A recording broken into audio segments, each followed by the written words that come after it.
നമസ്കാരം, ഞാൻ ദീപ്തി. കൗമുദി ഹെഡ്ലൈൻസിലേക്ക് സ്വാഗതം. Powered by ARMC. തരൂരിന്റെ കാര്യത്തിൽ തീരുമാനമായില്ല.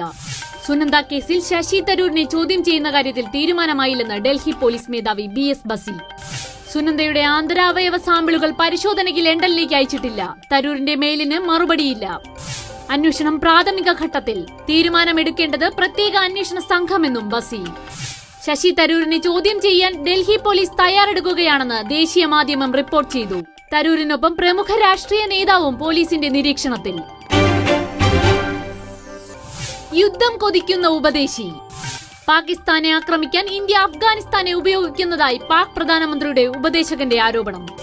വിദേശകാര്യവും ദേശീയ സുരക്ഷയും കൈകാര്യം ചെയ്യുന്ന സർദാജ് അസീസിന്റെ ആരോപണം ഡോൺ ടെലിവിഷനിൽ.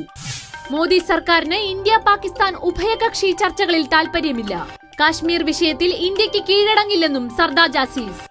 തുടർച്ചയായ നുഴഞ്ഞുകയറ്റ ശ്രമങ്ങൾക്ക് ഇന്ത്യ മറുപടി നൽകിയ ശേഷമുള്ള പാകിസ്ഥാന്റെ ആദ്യ പ്രതികരണം. ഇടവേള കഴിഞ്ഞിട്ടും ചിത്രം തെളിയാതെ. കാശ്മീരിൽ സർക്കാർ രൂപീകരണ ശ്രമവുമായി നാഷണൽ കോൺഫറൻസ്. കോർ കമ്മിറ്റി യോഗം ഇന്ന്. സംസ്ഥാനത്ത് രാഷ്ട്രപതി ഭരണം പ്രഖ്യാപിച്ചതിനു ശേഷമുള്ള ആദ്യ സഖ്യനീക്കം. BJPയുമായി സഖ്യസാധ്യത അടഞ്ഞിട്ടില്ലെന്ന് NC.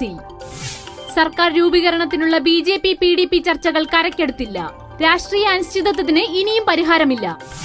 87 അംഗ നിയമസഭയിൽ BJPക്ക് 25 സീറ്റ്, നാഷണൽ കോൺഫറൻസിന് 15. പരിവർത്തനം ശ്രീരാമദാസന്റെ പേരിൽ. കോട്ടയത്ത് വീണ്ടും മതപരിവർത്തനം. ചടങ്ങ് സംഘടിപ്പിച്ചത് ശ്രീരാമദാസ മിഷൻ എന്ന സംഘടന. ഉഴവൂർ കരിനൊച്ചിയിൽ മതം മാറിയത് 16 പേർ. 2 മാസത്തിനിടെ കോട്ടയത്ത് മതപരിവർത്തനം നടന്നത് 2 തവണ. കഴിഞ്ഞ മാസം നാഗമ്പടത്തും കാഞ്ഞിരപ്പള്ളിയിലും മതം മാറിയത് 20 പേർ.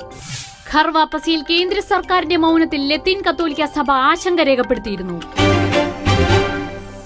Kaumudi headlines powered by ARMC സമാപിക്കുന്നു. അടുത്ത ഹെഡ്ലൈൻസ് 1 മണിക്കൂറിന് ശേഷം. നമസ്കാരം.